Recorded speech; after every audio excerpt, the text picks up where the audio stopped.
He was just an old man, or so they thought.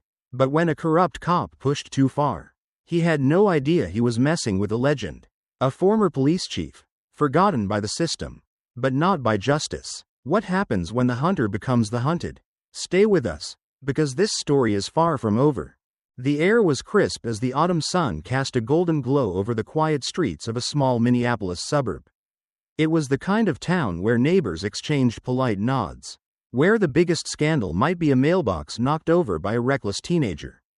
Henry Carter had chosen this place deliberately. A quiet town, a place where no one looked at him and saw who he used to be. At 70, Carter carried himself with the quiet dignity of a man who had lived through storms but had no desire to chase them anymore. His routine was simple. Mornings spent reading the paper, afternoons tending to the small garden behind his modest house, and occasional trips to the local supermarket. It was on one of those ordinary afternoons that he saw something that made the hair on the back of his neck rise. As he stepped out of the store, plastic bags in hand, he noticed a young black teenager standing by the curb, his hands shoved into his hoodie pockets, looking down at his shoes. A patrol car idled nearby, its engine humming softly, but Carter's focus was on the officer towering over the boy. Jake Wilson. Carter didn't know him, but he recognized the type. The way Wilson stood, the slight smirk of authority, the way his hand rested casually near his belt, not on the gun. Not yet, but close enough to remind anyone watching that it was there. Wilson's voice was low but sharp. I asked you a question. What are you doing here? The boy hesitated. I was just waiting for my mom. She's inside. Carter slowed his steps. He had been in law enforcement long enough to recognize when something was off. Wilson wasn't looking for an answer. He was looking for control. For a moment, Carter debated whether to step in. It had been years since he last wore a badge. This wasn't his fight anymore. But old habits died hard. Wilson must have felt Carter's gaze because he turned his head, eyes locking onto the older man. Something I can help you with? Carter didn't answer right away. He just held Wilson's stare, expression unreadable. Wilson's smirk widened. You got a problem, old man? Carter exhaled slowly, gripping the plastic bag handles tighter. His instinct told him to walk away, to let it go, but his gut told him something different. After a long pause, Carter shook his head. No problem. His voice was calm, steady, but as he turned away, he made sure to get a good look at Wilson's badge number. The moment passed, the tension dissolving into the cool air, but Carter knew it wasn't over. That night, as he settled into his chair with a book, a sound outside made him glance up. The street was mostly empty, but a patrol car rolled by, slow, deliberate. It passed his house once. Then again. Carter closed the book, his fingers tapping against the worn leather cover. He had spent years in the shadows, letting the world forget him. But it seemed, whether he wanted to or not, someone had noticed him again. The evening air carried a slight chill as Carter made his way down the quiet sidewalk. The neon glow of Miller's coffeehouse flickered in the distance, a familiar beacon at the end of his routine evening stroll. Inside, the warmth of fresh coffee and low murmurs of conversation greeted him. He had been coming here for months, slipping into a corner booth, sipping his black coffee in peace. Tonight was no different, at least. That was what he thought. After settling his tab, Carter stepped out onto the dimly lit street. The town had a way of winding down early, leaving only the hum of streetlights and the occasional passing car. He pulled his jacket tighter against the cold, his boots pressing softly against the pavement. Then, he saw the patrol car. It was parked at an angle, just ahead of him, headlights dimmed. The moment he approached, the driver's door swung open. Jake Wilson stepped out, moving slowly, deliberately, like a man who had been waiting. Out a little late, aren't we? Wilson's voice carried a casual ease, but there was an edge beneath it. Carter kept walking, offering only a nod in acknowledgement. Wilson took a step closer. Hold up. Carter stopped. The officer's eyes held a challenge, and there was something in his stance, too relaxed, too assured. That set off an old instinct deep in Carter's gut. I'm gonna need to see some ID. Carter blinked, then let out a quiet breath. For what? Wilson tilted his head slightly. Just a routine check. Routine? Carter met his gaze, I've lived here for years. Walked this same road every night. This is the first time I've been stopped. Wilson's smirk barely flickered. And? Carter exhaled slowly. And I'll ask again. What's the reason? The officer let the silence hang for a moment. Then shrugged, his hand casually adjusting the radio on his shoulder. Old guy wandering around after dark? Just making sure you're not lost. Or looking for trouble. Carter felt his jaw tighten. But his voice remained even. I don't need directions. And I don't cause trouble. Wilson studied him for a beat before stepping closer. Close enough that Carter could see the faint reflection of the street lamp in his pupils. You sure about that? A rustling sound broke the tension. Across the street, a woman stood frozen near her car, her hands hesitating over her keys. She had been watching. The hesitation in her stance was unmistakable. An internal debate between intervening or pretending she had seen nothing at all. Carter saw the doubt flicker across her face. Then she turned away. Wilson caught the moment too. His smirk returned as he turned back to Carter. People mind their business around here, he murmured, his voice just low enough that only Carter could hear. You should do the same. Then, before Carter could respond, Wilson pressed a firm hand against his shoulder and gave a slight push, just enough to unbalance. Not enough to send him falling. A test. Carter didn't stumble. He didn't react, but his fingers curled into a fist at his side. Wilson's grin widened. Yeah, that's what I thought. Another beat of silence. Then, like nothing had happened, Wilson stepped back and gestured toward the sidewalk. Go on. Then, enjoy your night. Carter didn't move right away. He held Wilson's gaze for another long second before finally turning. He walked, steady and unhurried, feeling Wilson's eyes on his back the entire way. Behind him, Wilson muttered something low to his partner still sitting in the patrol car. I'm gonna find out exactly who that old man is. The hum of fluorescent lights filled the quiet space inside the station as Officer Jake Wilson sat at his desk, his fingers tapping impatiently against the keyboard. It had been a slow night, at least for everyone else. But not for him. He had spent the last few hours digging through department records, typing in the name that had been gnawing at the back of his mind since their encounter. Henry Carter. The old man had the kind of presence that didn't fit the image of a retired nobody. Wilson had seen it in his eyes, that unshakable stillness, like a man who'd been through hell and come out the other side, unafraid. Then, finally, something appeared on the screen. At first, it looked routine. Date of birth, former address, employment history. But as Wilson scrolled, the pieces started falling into place. Carter wasn't just some retiree. He had been a cop. No, more than that. A police chief. Wilson's smirk faded as he kept reading. Carter had led major corruption investigations decades ago, exposing high-ranking officers for misconduct, excessive force, bribery. He wasn't just a cop. He had been the kind that turned against his own when they stepped out of line. And then Wilson saw the name. Richard Blake, a former precinct commander, one of the many Carter had taken down in his time. The connection was clear. Blake was now Wilson's captain. The same man who had pulled him aside a year ago and promised him that good officers had to protect each other in a world that didn't understand what it took to maintain control. Wilson sat back, exhaling through his nose. The old man had history. But that only made things more interesting. He pushed away from his desk and made his way toward Blake's office, knocking twice before stepping inside. The captain sat behind his cluttered desk, sleeves rolled up, a permanent look of exhaustion weighing down his face. Wilson wasted no time. That old man, Carter, he used to be one of us.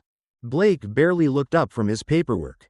I know. Wilson narrowed his eyes. You knew? Blake sighed, setting his pen down. He's been out of the game for years. Let him be. Wilson leaned forward slightly, lowering his voice. That's not really my style. Blake finally met his gaze, his expression turning to something colder. Listen to me carefully. Carter isn't just some washed-up retiree. He was the real deal. The kind of cop who believed in rules, even when they didn't work in his favor.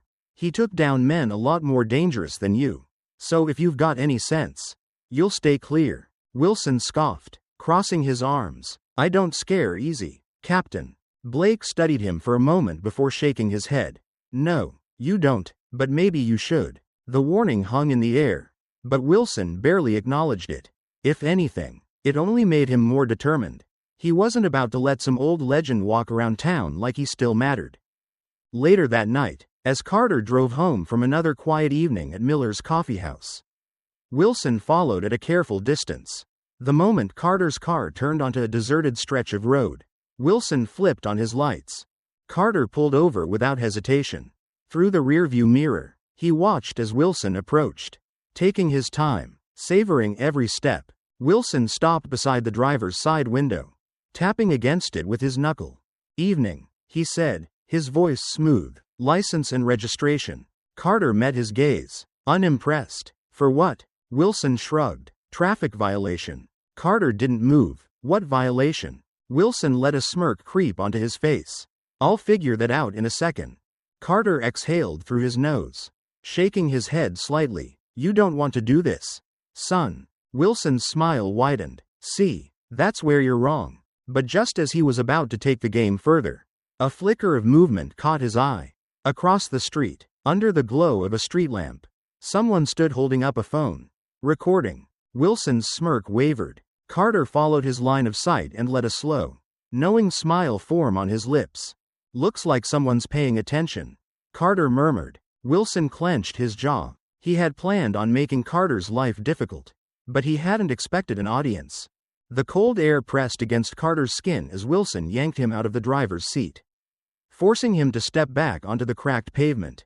The flashing red and blue lights painted the empty road in restless colors, their reflections flickering off Carter's windshield. There was no other traffic, no other movement, just the stillness of the night and the weight of the moment. Wilson stood close, too close. His breath carried the faint scent of coffee and impatience. "Turn around, hands on the roof," he ordered. Carter didn't move right away. His gaze met Wilson's, calm and steady. "I'd like to know what I'm being detained for." Wilson's lips twitched into something that wasn't quite a smile. Suspicious behavior, reckless driving, hell, maybe even a busted taillight. "I'll figure it out." Carter held his ground, but he knew how this game worked. He'd played it before. On the other side, with a slow, deliberate motion, he turned and placed his hands flat on the cold metal of the car. Wilson patted him down, rougher than necessary. A performance more than a procedure. Then, without a word, Wilson circled around to the passenger side, yanked the door open, and began rummaging through the glove compartment. He wasn't looking for anything. He was looking for an excuse. Carter clenched his jaw but remained silent. This wasn't about the law. This was about control. Wilson moved to the back seat, tossing aside an old jacket, unzipping a worn-out duffel bag that held nothing but spare clothes. His movements slowed as he reached into his pocket and pulled out a small, clear plastic bag filled with fine white powder. Carter's fingers curled slightly against the roof of his car. He didn't have to see it to know what was happening. Wilson slipped the bag between the seat cushions and stepped back, feigning surprise. Well, he drawled. "Would you look at that?" Carter finally turned, his expression unreadable. Wilson held up the bag between his thumb and forefinger. "Seems we got ourselves a problem here." Silence stretched between them. The night seemed to hold its breath. Then, from across the street, a voice broke through. "Hey, what the hell is this?" Wilson's head snapped toward the sound. A man stood a few feet away, his phone held high, the screen glowing in the darkness. Carter recognized the look immediately. The sharp alertness of someone who had just captured something they weren't supposed to see. Wilson, however, hadn't put it together yet. His fingers twitched around the plastic bag as he straightened. "Step back," he barked at the man. The man didn't move. "I'm streaming this, right now. You just planted that in his car." Wilson froze. Slowly, Carter let out a breath. He turned his gaze back to Wilson and, in the same steady voice, said, "You just made a big mistake." Wilson's entire body went rigid. Then he snapped. His hand shot out, grabbing Carter's arm, jerking him forward. "Put your hands behind your back. Now." Carter didn't resist. He had no reason to. Wilson pulled out his cuffs, his grip tightening. "You're under arrest for obstruction of justice and possession of." "That's not gonna stick, Wilson," Carter interrupted, his voice calm, measured. Wilson forced him against the hood of the car. the metal cold against his cheek. I don't need it to stick. I just need you off the streets. A second patrol car pulled up, its tires crunching against the gravel. Another officer stepped out, Daniel Lawson. He looked between Carter, Wilson, and the man still recording across the street. Wilson turned his head just slightly, his voice dropping. Take care of that guy. Daniel Lawson hesitated, his jaw tightened, his eyes flicking between Wilson and the glowing phone screen. But he didn't move. Wilson's fingers clenched around the cuffs. He didn't have time to think about why. Because across the street, the man was still live streaming. And people were watching. A lot of people. The holding cell smelled of old sweat and disinfectant. Carter sat on the metal bench, his hands resting loosely on his knees. The dim overhead light buzzed faintly, casting long shadows across the gray walls. He had spent decades walking through police stations. But never like this. Never on the other side. Outside the cell, the precinct was far from quiet. Phones rang. Officers moved with hurried steps. Somewhere down the hall, a printer spat out reports. But Carter knew the real noise wasn't coming from inside the station. It was out there, on the internet, in living rooms, on every screen where the video of his arrest was being watched over and over again. Wilson had stepped into something bigger than he realized. The sound of approaching footsteps echoed down the hall. A moment later, Wilson appeared, his face tight, his uniform crisp, like he was trying to mask the chaos swirling around him. He pushed open the cell door and motioned for Carter to stand. "Come on," he said. "Time for a chat." Carter exhaled slowly, rising to his feet. He followed Wilson down the corridor, past rows of desks and uniformed officers who either avoided looking at him or stole quick, uncertain glances. He could feel it in the air. Some of them had seen the video. Some of them knew this wasn't right. Wilson led him into a small, windowless interrogation room. A metal table, 2 chairs, the kind of room designed to make a man feel small. Carter took a seat without waiting to be told. Wilson shut the door, then leaned against it for a moment before pushing off and slowly circling the table. His eyes fixed on Carter. "You must think you're real important," Wilson said, his voice smooth, almost casual. "All these people making noise about you online. The headlines, the outrage." He shook his head. "That won't last. People forget, and when they do, you'll still be right here." Carter studied him, waiting. Wilson pulled out the chair across from him and sat down, arms resting on the table. "You used to be somebody, didn't you?" His lips curled into a smirk. "That's what makes this interesting. See, I read up on you. Big shot police chief, cleaned house, took down dirty cops. Bet that made you feel real proud." Carter remained still, his expression unreadable. Wilson leaned in slightly. "Well, guess what? You're not a cop anymore. And in here?" He tapped a finger against the table. "I'm the law." Carter let the silence stretch.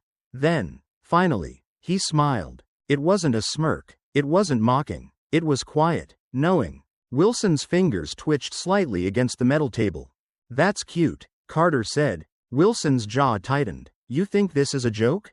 Carter shook his head. "No, I think you're nervous." Wilson scoffed, leaning back in his chair. "Nervous? About what?" Carter tilted his head. "The video." Wilson's smirk faltered. Carter clasped his hands together on the table. "People are watching, son. Not just the folks outside this precinct. Not just the ones in this town. It's bigger than that now." He paused. "And that makes you a problem." Wilson's fingers drummed against the table. But he didn't respond. Meanwhile, outside that room, things were already shifting. Mark Reynolds, the man who had recorded everything, was staring at his phone screen in a dimly lit apartment across town. His inbox was flooded. Messages from strangers, from news outlets, from people demanding the full footage. But among them was one that stood out. It wasn't a news request. It was a warning. "Be careful who you trust." He swallowed hard, fingers tightening around the phone. Back at the station, another battle was unfolding. Daniel Lawson sat stiffly at his desk, his hands clasped together as Captain Blake loomed over him. The older man's expression was unreadable, but his words were sharp. "I need to know exactly what you saw last night," Blake said. Daniel Lawson hesitated, his stomach twisted. He had seen Wilson plant the drugs.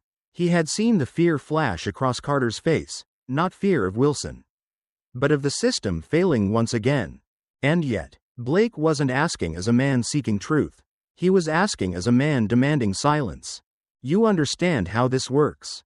Blake continued. We protect our own. This isn't a fight you want to pick. Daniel Lawson nodded once. He didn't trust his voice.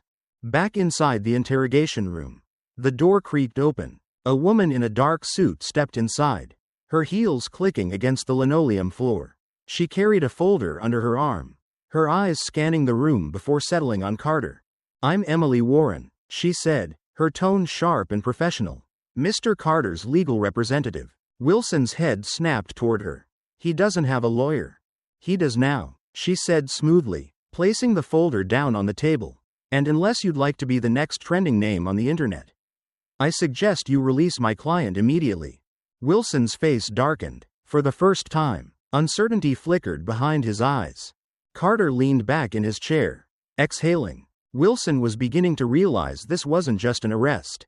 It was a war. And outside, the world was already choosing sides. The clock on the wall ticked steadily, filling the quiet of the holding cell with its relentless rhythm. Carter sat on the bench, his back straight, hands resting on his knees. He had spent the better part of his life in stations like this, but never in this position. The air was thick with something unspoken, a tension that didn't come from the cinder block walls or the flickering fluorescent lights, but from the way the officers moved outside his cell, hurried, avoiding eye contact, their conversations hushed. Carter knew what that meant. Something was happening. Down the hall, Wilson leaned against the desk in the watch commander's office, one hand gripping the receiver of a secure phone. His expression was unreadable, but his fingers tapped an impatient rhythm against the desk. A voice on the other end was low, firm. The situation is out of control. That video is everywhere. Wilson exhaled through his nose. It'll blow over. No, it won't. The voice snapped. This isn't just a local story anymore. There's pressure from the top. You need to handle it before it gets worse. Wilson clenched his jaw. And how exactly do you suggest I do that? A pause. Then, the voice lowered further. He needs to disappear. Tonight. Wilson's grip tightened around the receiver. You want me to kill a former police chief in my own station? We're giving you an opportunity to fix this. The voice replied smoothly. Do what needs to be done. The line went dead. Wilson set the phone down, staring at it for a long moment before pushing off the desk and striding toward the holding cells. Two uniformed officers fell in step beside him as he walked. We're moving, Carter, he said, voice clipped. Transferred to county holding. Now. The officers hesitated. At this hour? One of them asked. Wilson's glare was enough to silence any further questions. Minutes later, Carter heard the approaching footsteps. The lock clicked, and the heavy metal door swung open. Wilson stood there, arms crossed, flanked by the two officers. Time for a little ride, Wilson said. Carter remained seated. On whose orders? Wilson smirked. Mine. For the first time, Carter allowed himself to glance at the two officers beside Wilson. They weren't the usual transport team. He didn't recognize them. That wasn't a coincidence. He exhaled slowly, then stood. He didn't resist as they cuffed his wrists, nor as they led him down the corridor toward the back exit. He had no intention of going quietly, but he needed to pick the right moment. And then, someone did it for him. Just as they reached the side hallway leading to the garage, a voice cut through the tension. Hold it. Wilson turned, his expression darkening as Daniel Lawson stepped forward, his posture rigid, but his voice steady. This is against protocol, Daniel Lawson continued, forcing his voice to remain even. He has the right to meet with his lawyer before any transfer. Wilson's patience snapped. Stay out of this. Daniel Lawson's fingers curled into fists. You're breaking the law. For a split second, no one moved. Then Wilson lunged. His hand shot out, grabbing Daniel Lawson by the collar, slamming him back against the wall. Do you have any idea what you're getting yourself into? He hissed. Voice low but furious.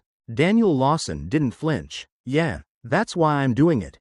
A second later, a door burst open at the front of the station. The sound of voices, loud, demanding, echoed down the corridor. Wilson turned, releasing Daniel Lawson, his expression shifting from fury to calculation. Outside, the station's entrance was swarming with reporters. Cameras flashed, microphones were raised, and the front desk officers looked overwhelmed. Someone had tipped them off. Inside the station, Wilson clenched his jaw, looking between Daniel Lawson and Carter. This wasn't going to be easy to clean up. Meanwhile, across town, a journalist's phone buzzed with a new message. There was no sender, no name, just a simple line of text. Someone is trying to silence Henry Carter. Find out why. The morning air was thick with tension outside the Minneapolis police station. A crowd had gathered, their voices rising in waves. Some shouting for justice. Others chanting Carter's name. Signs bobbed above the sea of people. Their messages clear. We see you. No more corruption. Free Henry Carter. Camera crews lined the sidewalk. Microphones poised as reporters fed the growing storm with live updates. The video of Carter's arrest had gone viral overnight, spreading far beyond the city limits. It wasn't just a local scandal anymore. It was a national conversation. Inside the station, Daniel Lawson sat at his desk, his hands motionless on the keyboard. His mind was anything but still. He had barely slept, his conscience warring with the reality of his situation. If he stayed quiet, he could keep his job, keep his life intact, but if he spoke up, a sharp knock on his desk pulled him from his thoughts. Blake wants to see you, an officer muttered, jerking his head toward the captain's office. Daniel Lawson swallowed hard. He had been expecting this. He stood, forcing himself to keep his movements steady as he walked through the station. Every step felt heavier than the last. When he reached the office, he hesitated for half a second before knocking. "Come in," came the voice from inside. Captain Blake sat behind his desk, his hands folded, expression unreadable. Wilson stood by the window, arms crossed, his smirk barely concealed. Daniel Lawson closed the door behind him. Blake gestured to the chair across from him. "Sit." Daniel Lawson obeyed. The room was silent for a moment before Blake leaned forward. "You've been here long enough to know how things work," he said, voice calm but firm. "We take care of our own. We don't let outsiders dictate how we do our jobs." Daniel Lawson nodded once, not trusting himself to speak. Blake continued, his tone dropping slightly. "There's a lot of noise out there." He motioned toward the window, where the distant sounds of the protest filtered in. "This department is under a microscope right now. The last thing we need is someone making it worse from the inside." Wilson finally spoke, his voice laced with amusement. "So, let's make this real simple. You didn't see anything." Daniel Lawson's hands curled into fists on his lap. Blake's gaze hardened. "If you value your career, you'll keep it that way." The unspoken threat lingered in the air. Daniel Lawson's pulse pounded in his ears. He had always known there were lines in this job. Lines that officers stepped over. Blurred, erased entirely. But now, for the first time, he was being asked to choose which side of that line he stood on. He forced himself to meet Blake's eyes. "Is that an order, sir?" Blake didn't blink. "It's advice." Daniel Lawson hesitated a beat longer, then nodded. He stood, forcing his expression into one of reluctant submission. "Understood." Blake nodded approvingly. Wilson's smirk widened, but neither of them saw Daniel Lawson's hand slip into his pocket, his fingers tightening around the phone he had been recording the conversation with. Across town, in a dimly lit newsroom, journalist Lisa Porter sat hunched over her desk, scrolling through the dozens of emails that had flooded her inbox overnight. The anonymous message from the night before had sent her into a deep dive, pulling up everything she could on Henry Carter, Jake Wilson, and the web of misconduct that seemed to surround them. Then she saw it. A new email. The subject line simple. Proof. She clicked it open. Attached was an audio file. She hit play. Static crackled. Then a familiar voice. Wilson's voice, filtered through her speakers. "You didn't see anything." Lisa's breath caught. She turned up the volume. Blake's voice followed. "If you value your career, you'll keep it that way." She didn't need to hear more. She grabbed her phone, fingers dialing quickly. When the other line picked up, she didn't waste time. "This just got bigger," she said. "We need to move fast." Back at the police station, Wilson was still reveling in his perceived victory when a call came through to the main desk. It wasn't from a lawyer. It wasn't from the press. It was from the city's police chief. The officer who answered stiffened slightly, then nodded. Yes, sir, right away. He hung up and turned toward Blake's office, knocking once before pushing the door open. Captain, he said carefully, the chief wants Carter's file pulled immediately. Blake frowned. Why? The officer hesitated. He didn't say, but he sounded serious. For the first time that morning, Wilson's smirk vanished. The newsroom at Channel 8 was buzzing. Reporters rushed between desks. Phones rang nonstop, and producers huddled near monitors displaying the latest developments. The video of Henry Carter's arrest had gone viral, igniting public outrage. It wasn't just a local controversy anymore, it was national news. At the center of it all, journalist Lisa Porter sat in front of the camera, waiting for the countdown. The station had secured an exclusive segment on the case, and she was about to break a major development. The leaked audio file exposing corruption within the department had already shaken the city. What came next could blow the story wide open. The red light above the camera flickered on. The anchor, sitting across from Lisa, turned to face the viewers. Tonight, we bring you an exclusive look into the case of Henry Carter. The anchor announced. Our investigative reporter Lisa Porter has uncovered startling new information about the officers involved. Lisa, what can you tell us? Lisa took a steady breath. What we have here is a case that goes beyond a single arrest. This is about systemic corruption, cover-ups, and abuse of power within law enforcement. And we now have evidence that Officer Jake Wilson. The screen behind her suddenly flickered.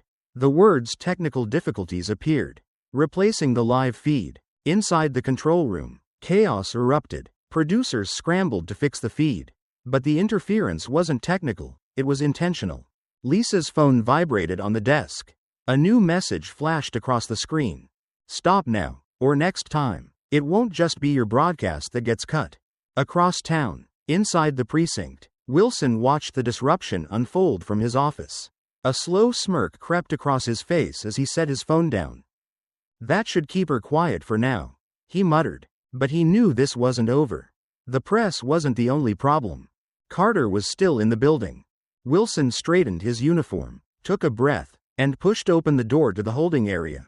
Carter sat inside, hands resting calmly on the table, his eyes unwavering as Wilson stepped in. You must be enjoying the attention, Wilson said, closing the door behind him. Carter tilted his head slightly. I don't need attention. The truth does that on its own. Wilson let out a low chuckle. The truth? That's cute. You really think this little media circus is going to change anything?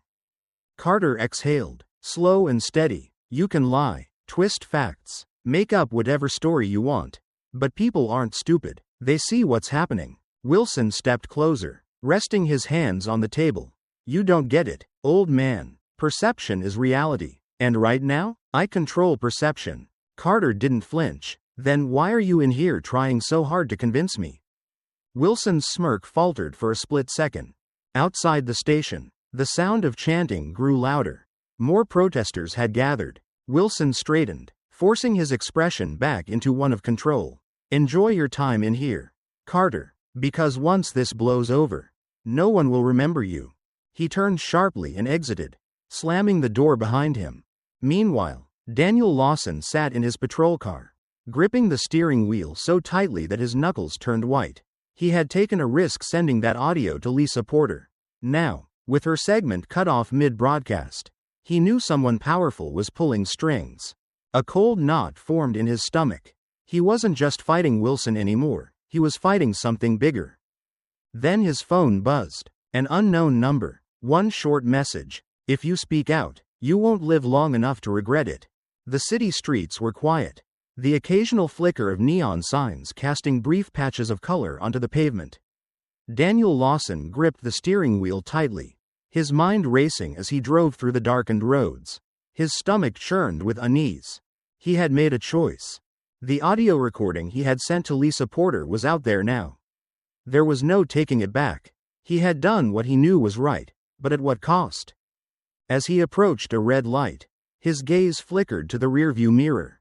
A black SUV had been trailing him for several blocks. No headlights, no license plate. His pulse quickened. The moment the light turned green, He pressed the gas, keeping his breathing steady. Maybe it was just paranoia. Maybe he was seeing things that weren't there. Then, out of nowhere, the SUV accelerated. Before he could react, a sudden jolt rocked his entire car. The force of the impact sent him lurching forward, his seatbelt cutting into his chest as his vehicle skidded toward the curb. He barely managed to regain control before slamming the brakes, his tires screeching against the asphalt. A moment of eerie silence followed. Then, the SUV door swung open. A man stepped out, dressed in all black, gloves covering his hands. He moved slowly, deliberately, like someone who had done this before. Daniel Lawson's heartbeat pounded in his ears. The man stopped just a few feet away, his expression unreadable under the dim streetlight. "Know what's good for you," the man said, voice calm, almost casual, "and stay quiet." Daniel Lawson's fingers hovered over his phone. The man took another step closer. "That reporter won't be able to protect you. No one will." Daniel Lawson knew he had seconds to act. His other hand reached for his radio. But then he had a better idea. He tapped his screen, swiping to his social media app, and hit the live button. The man didn't notice right away. He was too busy staring Daniel Lawson down. "You really don't want to do this," the man continued, voice low. "Turn around. Drive home. Forget." Then, from inside Daniel Lawson's car, a voice interrupted, a robotic, female tone. Live recording started. The man's face changed instantly. Daniel Lawson tilted his phone slightly, ensuring the lens caught the scene. The man cursed under his breath. He turned his head slightly, as if waiting for a signal from somewhere. Then, without another word, he backed away, slipping into the SUV. The vehicle peeled off, disappearing into the night. Daniel Lawson let out a shaky breath. His hands trembled as he ended the livestream. His phone immediately blew up with notifications. People had seen it. They knew. 15 minutes later, he was standing in front of Carter's house, knocking frantically. The door opened, and Carter appeared, his eyes sharp despite the late hour. He took one look at Daniel Lawson and stepped aside, letting him in. Daniel Lawson ran a hand through his hair, still trying to steady himself. "They just tried to run me off the road," he said, his voice uneven. "They're not just coming after you anymore. They're coming after anyone who helps you." Carter shut the door behind him, crossing his arms. "And what are you going to do about it?" he asked. Daniel Lawson hesitated, his mind replaying the near-death experience over and over. But then, he squared his shoulders. "I'm going public," he said. "Tomorrow. A press conference. I'm exposing Wilson and everyone backing him." Carter studied him for a long moment, then nodded. "Good," he said, "because this fight isn't over." Neither of them noticed the small black car parked down the street, its engine still running. Inside, a figure sat watching through the windshield and recording. The morning air carried a charged energy, thick with voices that refused to be silenced. In front of Minneapolis City Hall, the crowd had doubled overnight. Protesters filled the streets, holding signs that screamed for justice. Some demanded Wilson's resignation. Others called for an independent investigation. Camera crews jostled for position, their lenses trained on the small podium set up near the entrance. This wasn't just about Henry Carter anymore. It was about all the stories like his. Stories that had never made it past a police report. Buried beneath bureaucracy and silence. Daniel Lawson stood just behind the podium, heart pounding. His hands felt clammy, but he clenched them into fists, forcing himself to breathe. This was the moment. Lisa Porter stood nearby, clutching a folder thick with documents.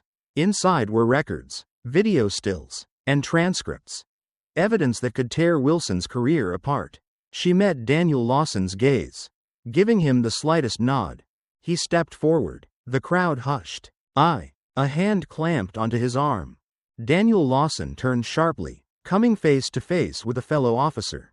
Not just any officer, one of Wilson's men. His grip was firm, his expression unreadable. "You're making a big mistake," the officer muttered under his breath. Daniel Lawson's stomach tightened, but he yanked his arm free and stepped up to the microphone. Before he could speak, the station doors swung open. Wilson strode out, exuding confidence as he adjusted his uniform. He walked up beside Daniel Lawson, flashing a smile that didn't reach his eyes. "Good morning," Wilson said smoothly, taking the microphone before Daniel Lawson could react. "I want to thank you all for coming.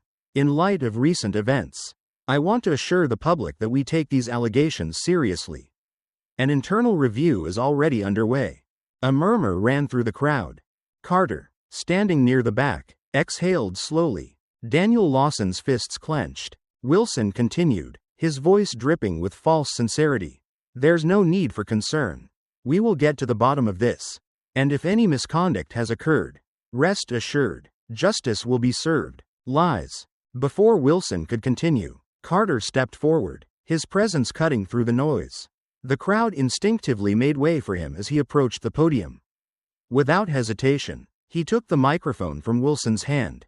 The younger officer stiffened, his jaw tightening. Carter held the microphone loosely, turning to face the sea of people. His voice was calm, deliberate. "I have spent my life serving the law," he began, "and I have seen what corruption looks like up close. I have seen how power is abused, how systems protect those who manipulate them." Wilson's expression darkened. "I do not believe in internal investigations," Carter continued, "because I have seen how they end. The guilty walk free, the truth gets buried, and people like Wilson," he turned, locking eyes with the officer, "keep their badges." The crowd erupted. Chants grew louder, fueled by anger and the weight of everything Carter had just said. People surged forward, demanding answers, demanding action. Wilson's hands curled into fists at his sides. Lisa Porter wasted no time. She stepped onto the stage, holding up the documents. "We have proof," she announced. "Records of fabricated reports, deleted footage, witness intimidation, everything tying Wilson to the corruption inside this department." Wilson's composure wavered for the first time. He stepped back, scanning the scene. This wasn't how it was supposed to go. He had controlled the narrative for so long. But now, it was slipping away. Then, a loud crack split the air. Screams tore through the crowd. For a split second, everything froze. Then chaos erupted. People ducked, running for cover. Some hit the pavement. Others screamed for help. Carter staggered back, his breath catching. Lisa turned sharply, eyes wide with shock. Someone had fired a shot, and it had been aimed at Carter. Screams filled the air as panic erupted across the plaza. The sound of the gunshot still echoed in people's ears, sending shockwaves through the crowd. Protesters ducked, some throwing themselves behind benches and barricades, others blindly running for cover. Microphones hit the ground, cameras tilted off their tripods. Chaos had taken over. Carter staggered backward, his breath catching. His right shoulder burned, a sharp, searing pain spreading across his arm. He hadn't been hit directly. The bullet had grazed him, tearing through the fabric of his jacket and leaving behind a streak of blood. Before he could process it, strong hands grabbed him, pulling him down behind a concrete barrier. "Stay down." Daniel Lawson's voice was tight with urgency, his eyes scanning the rooftops. Lisa Porter crouched nearby, gripping her camera tightly. Instinct had taken over. She had already snapped multiple photos in the split second before the shot rang out. Her heart pounded, but she forced herself to look at the screen. Then she froze. The photos were gone. The last shots she had taken, images that could have revealed the shooter, had been wiped clean. Her hands shook as she scrolled. But there was nothing. Someone had remotely accessed her camera. Someone was watching. Meanwhile, in the chaos, Wilson moved. Unlike everyone else scrambling for safety, he walked with purpose, slipping through the confusion. His jaw was clenched, his fists tight at his sides. He had planned to take control of the narrative, to defuse the situation before it spiraled further. Now, someone had taken a shot at Carter, and it wasn't him. That wasn't part of the plan. Wilson was halfway across the plaza when he heard the voice. "Wilson." It cut through the chaos. Sharp and furious. He turned. Carter was pushing himself to his feet, his left hand gripping his bleeding shoulder. His face was tight with pain, but his voice carried over the crowd with force. "This is what you wanted, isn't it?" Wilson's breath caught. For a moment, something flickered in his eyes. A hesitation. Then, as if snapping back to reality, he turned and walked away. The crowd saw it. The cameras that were still rolling caught it, and as he disappeared into the station, the boos and shouts followed him like a shadow. Minutes later, the area swarmed with police. But instead of searching for the shooter, their priority was dispersing the protesters. Officers pushed people back, shouting orders. No one was allowed near the scene. Carter sat on the steps of the plaza, his jacket now stained with blood. Daniel Lawson knelt beside him, applying pressure to his wound. "You need a hospital," Daniel Lawson muttered. Carter shook his head. "Not yet." Lisa Porter was still frantically checking her camera. Her fingers moved fast, trying to recover the lost images. But she already knew it was useless. "They erased it," she said under her breath. "Whoever did this, they're covering their tracks." Carter exhaled. "That's not surprising." She looked at him. "Someone wanted you dead today." Carter's eyes met hers. "Steady." "That's not surprising either." Hours later, after the crowd had been pushed back and the scene was being secured, Daniel Lawson sat in his car, gripping his phone. His mind was still racing, the weight of the day pressing against his chest. Then, his screen lit up. A new message. No name, no number. "Stop now. If you don't, that old man won't be so lucky next time." Daniel Lawson's blood ran cold. The fluorescent lights of the hospital flickered softly, casting a dull glow over the room where Carter sat.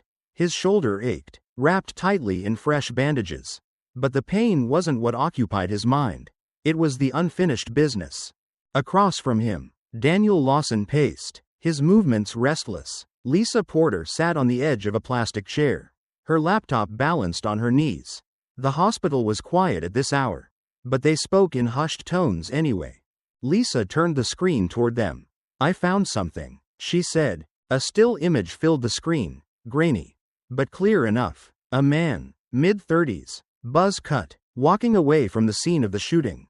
He was dressed like any other protester, but there was something deliberate about his stride. His head turned slightly away from the cameras. Lisa tapped a key, zooming in on a faded tattoo just visible on his wrist. "That symbol, it's the mark of an old precinct task force, one that was shut down years ago for corruption." Daniel Lawson exhaled. "So the shooter was one of them." Lisa nodded. "Not just any officer. He was part of a group that worked under Blake." Carter leaned forward, studying the image. "Wilson didn't just get lucky. Someone gave the order." Daniel Lawson ran a hand through his hair. "Wilson's not the kind of guy who takes orders easily. But if he's working with Blake, he must be desperate." Lisa clicked her laptop shut. "He's running. If we're going to take him down, we have to do it now." Carter's expression was unreadable, but a plan was already forming in his mind. Wilson tossed a duffel bag into the trunk of his car, his jaw tight with frustration. He had spent years building his position, making the right alliances, playing the game, and now, thanks to Carter, it was all unraveling. He yanked out his phone, dialing a number. The call rang twice before connecting. "Blake," Wilson said, voice low. "We have a problem." There was a pause. Then a familiar voice responded, calm and firm. "Meet me at the old rail yard in an hour." "Alone." Wilson hesitated. Something felt off. Blake never handled things in person. But he had no choice. "Fine," Wilson muttered before ending the call. What he didn't know was that Blake had never answered that phone. Carter had. The rail yard was nearly abandoned, the rusting skeletons of train cars stretching into the darkness. The only sound was the occasional distant hum of passing traffic. Wilson stepped cautiously between the tracks, scanning the shadows. He kept a hand near his holster, his instincts on high alert. Then he saw him. Carter stepped forward from behind an old train car, his face calm but his eyes sharp. Wilson froze. "Surprised?" Carter asked. His voice was steady, controlled. Wilson's fingers twitched near his gun. "What the hell is this?" Carter took a slow step closer. "I wanted to see if you'd show up." "You did." Wilson let out a short, humorless laugh. "You think you've won?" Carter tilted his head. "Not yet." Wilson's patience snapped. He pulled his gun, leveling it at Carter. "I should have finished this when I had the chance." Carter didn't move. "But you didn't," Carter said, "and now you're here, backed into a corner, trying to fix a mess you can't control." Wilson's grip on the gun tightened. Carter took another step forward. "You know what the difference is between us." Wilson, I fought to clean up the system. You fought to bury your mistakes. Wilson's breathing was uneven now. His confidence was cracking. Then, suddenly, flashing lights. The distant wail of sirens. Wilson's eyes darted past Carter as multiple squad cars turned the corner. Engines roaring. Officers spilled out. Weapons raised. Surrounding him. Daniel Lawson stepped out from the nearest car. His badge held high. Lisa stood beside him. Camera rolling. Wilson turned back to Carter. Disbelief flashing across his face. You set me up, he whispered. Carter shrugged. You set yourself up. Wilson barely had time to react before strong hands wrenched his arms behind his back. The cold bite of handcuffs snapped around his wrists.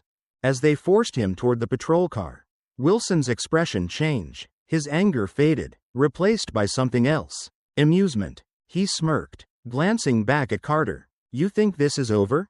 He said. This system protects its own. You'll see. Carter didn't flinch. He simply watched as Wilson was shoved into the back of the car. The door slamming shut behind him. Daniel Lawson stepped beside Carter. He's scared, he said. Carter exhaled. He should be. But deep down, he knew Wilson wasn't entirely wrong. The fight wasn't over. Not yet. Wilson sat in the dimly lit interrogation room. His wrists cuffed to the steel table. His face, usually smug and self-assured, was tight with irritation. He leaned back in his chair, feigning indifference, but his foot tapped rhythmically against the floor. Small, controlled movements betraying his unease. Outside the room, behind a one-way mirror, Carter and Daniel Lawson watched in silence. He still thinks he's untouchable, Daniel Lawson muttered. Carter didn't look away from Wilson. That's because, for a long time, he was. A door creaked open, and a man in an expensive suit entered. Wilson's lawyer. He adjusted his tie, setting his briefcase down on the table with deliberate care. Jake, the lawyer said smoothly, let's get you out of here. Wilson's lips curled slightly. Took you long enough. Carter exhaled slowly. That's not just any defense attorney. He said to Daniel Lawson. That man doesn't take clients who can't pay. Daniel Lawson frowned. So who's bankrolling him? Carter didn't respond. He didn't need to. He already knew the answer. This wasn't just about Wilson. This was bigger. Meanwhile, across town, Lisa Porter sat at her desk, her fingers flying over the keyboard. The room was dimly lit, her laptop screen the only source of illumination. Her heart pounded as she double-checked the files one last time.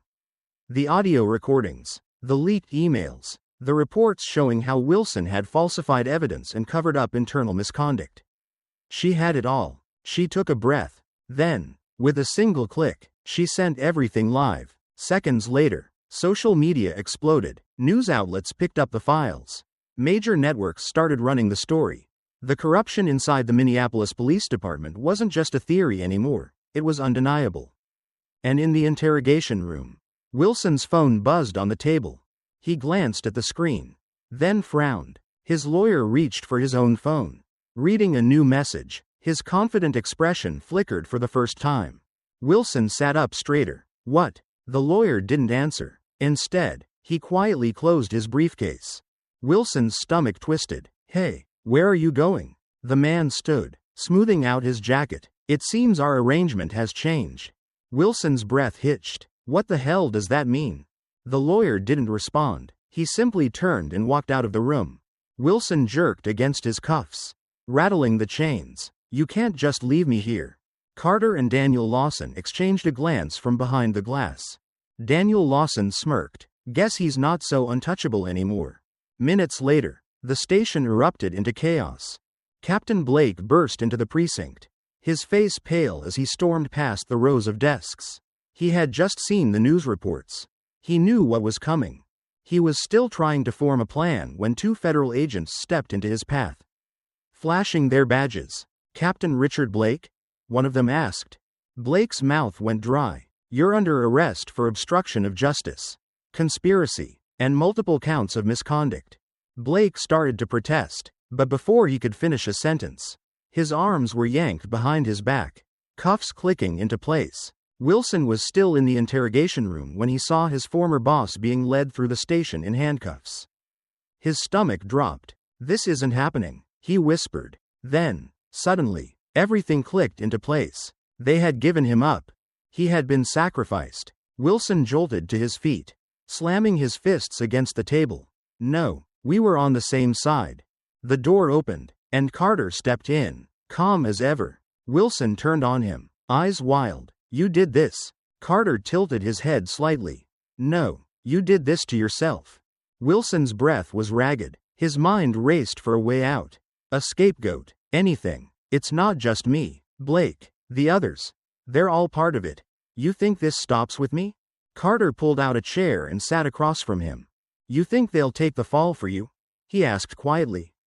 Wilson's mouth opened, then closed. Carter leaned in slightly. You spent years playing the game, climbing the ranks, doing their dirty work, but when things got bad, they left you behind. Wilson's hands curled into fists. You think they'll come to save you? Carter continued. They've already moved on. The words hit Wilson harder than he expected. Then, just outside, a new voice rang through the station. Federal warrant. Wilson's head snapped up. 2 more agents entered, holding up signed arrest warrants. Jacob Wilson, you're under federal custody. The cuffs snapped around his wrists. As he was pulled toward the exit, he jerked his head back toward Carter. You think you've won? Wilson hissed. This system, this city, it'll protect me. Carter didn't flinch. I know it'll try, he said. That's why I'm not done fighting. Wilson was shoved through the doors. And outside, beyond the flashing cameras and the shouting reporters, the world was watching. The headlines spread like wildfire. Every major news network ran the story. The footage of Wilson's arrest looped on televisions across the country, accompanied by discussions about corruption in law enforcement. Protests erupted in multiple cities, demanding accountability, reform, and justice for those who had suffered under officers like Wilson and the system that protected them. Henry Carter had become a symbol, not because he sought it, not because he wanted fame, but because people needed someone, to rally behind. But he knew the truth. This wasn't the end, it was only the beginning.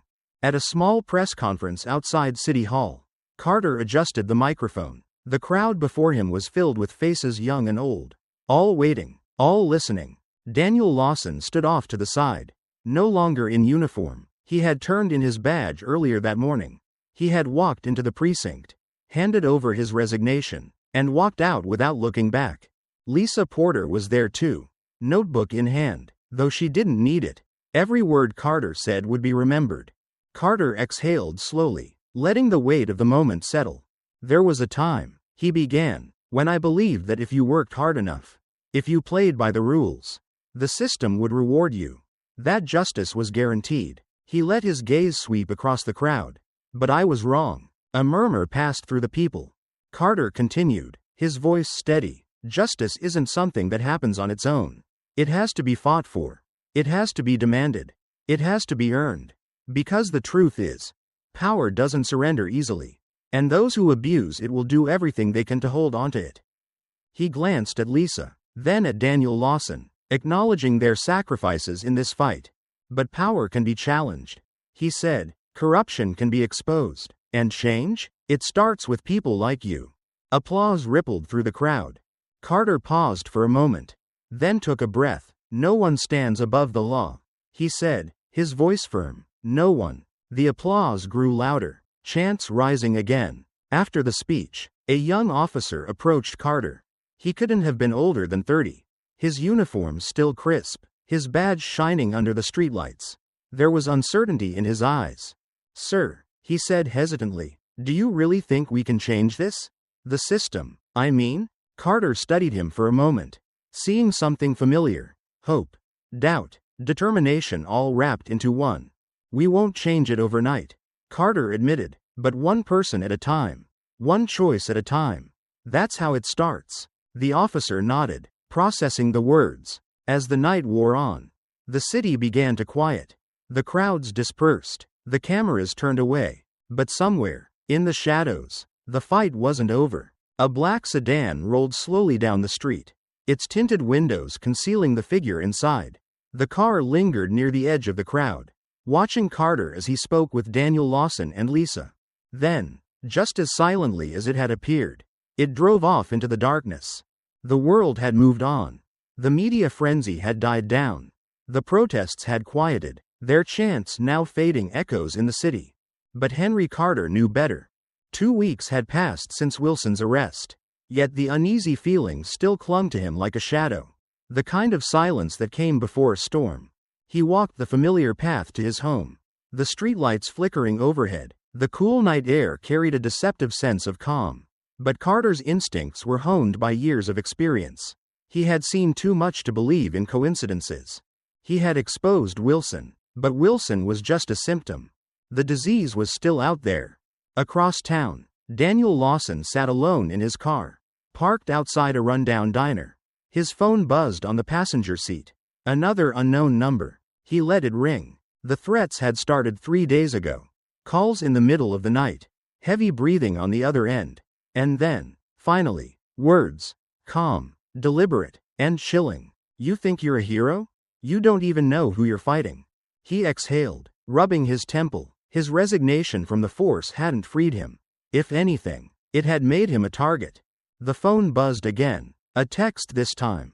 Walk away. Before you can't. Daniel Lawson clenched his jaw.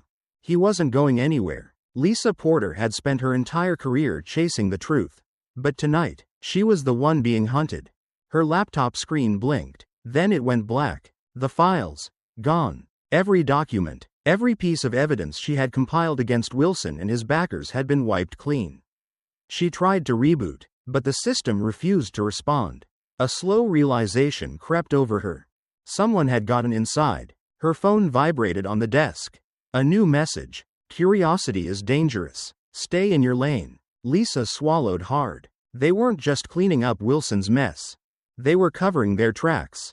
Carter knew something was wrong the second he stepped inside his house. The air felt different. The stillness had weight to it.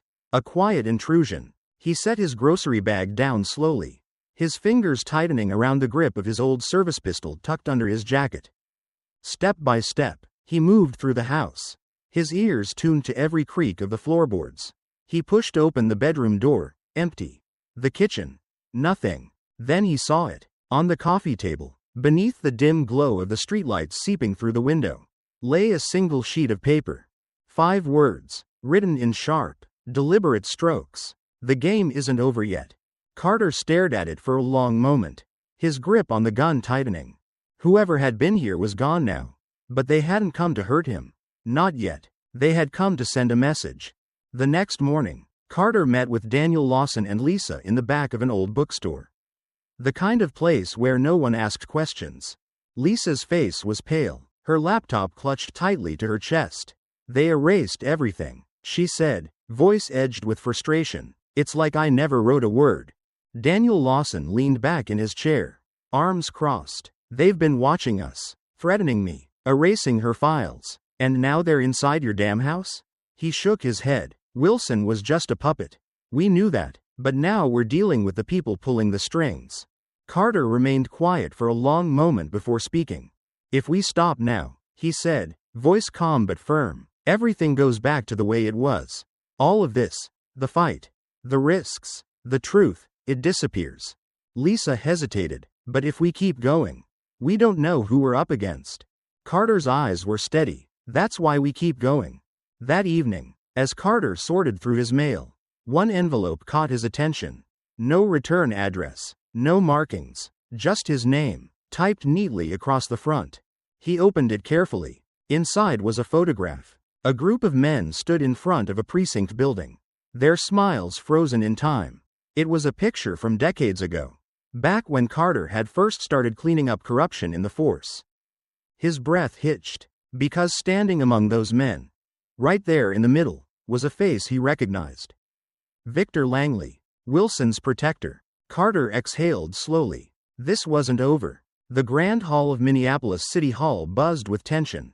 Rows of officials sat behind polished wooden desks, microphones positioned in front of them, waiting for their turn to speak. On the other side, community leaders, activists, and members of the press filled the public seating area. Some whispered among themselves. Others sat in silence, their eyes locked on the front of the room. This was supposed to be the moment of change. The moment when the city acknowledged the corruption that had been exposed and committed to doing something about it. But Carter had been in rooms like this before. He knew that words alone wouldn't change anything. He stood near the back, arms crossed, listening as a city council member cleared his throat and spoke into his microphone. While we understand the concerns raised by recent events, the man said in a measured tone, we must be careful not to rush into drastic reforms based on emotional reactions. The Minneapolis Police Department is already conducting an internal review, and I trust in their ability to resolve these matters appropriately. Carter's grip on the railing tightened. It was happening again. The same excuses, the same polished deflections, the same empty promises meant to calm the public just long enough for the city to move on. Lisa Porter sat beside him, flipping through her notes. She leaned in slightly. That man, she whispered, nodding toward the council member. His name is James Calloway. He's been in office for over 20 years. No direct scandals. But look at this. She slid a piece of paper toward him. It was an old photograph. The same one Carter had received in the mail. And there, standing near the center, was Calloway. Carter's breath slowed. Now he understood. Wilson had never been the mastermind. Even Blake, as dirty as he was, had only been another piece of the puzzle. The real power. The people who had let corruption thrive for decades were still sitting comfortably in positions of influence. Carter took a deep breath and stepped forward. The murmurs in the room quieted as he approached the front. The council members exchanged glances. Everyone knew who he was by now. Mr. Carter, the moderator said, adjusting his glasses. You have the floor. Carter stood before them, his hands resting lightly on the podium. He didn't need notes. He didn't need rehearsed lines. He just spoke. I spent my life in law enforcement. He began, his voice steady but firm. I believed in the system. I believed in accountability. But I also saw how power corrupts. How bad cops stay in the force. And how good ones get pushed out when they ask the wrong questions. Some of the council members shifted in their seats.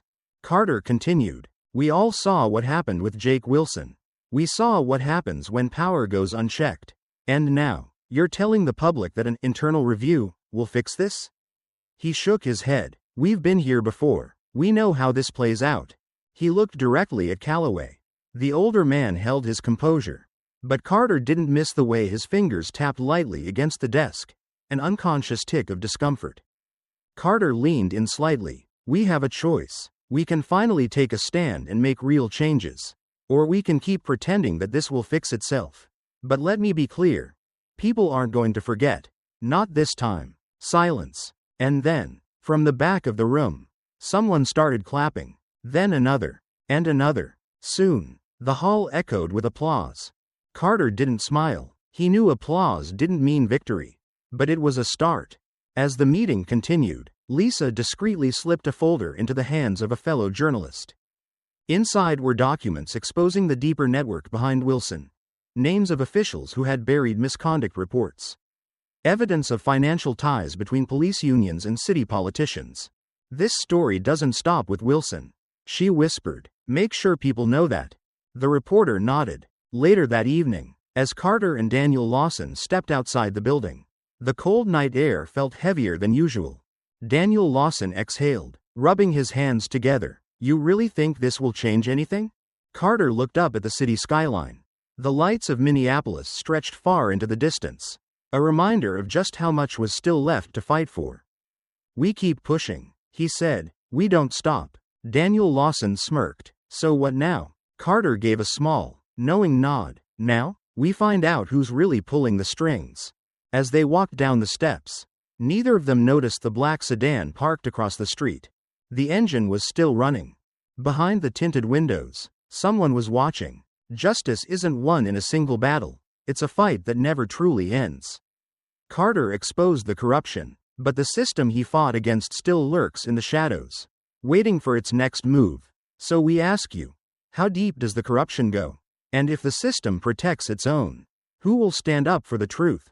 Drop your thoughts in the comments. And don't forget to subscribe to Covert Truths for more untold stories of power, justice, and those who dare to fight back.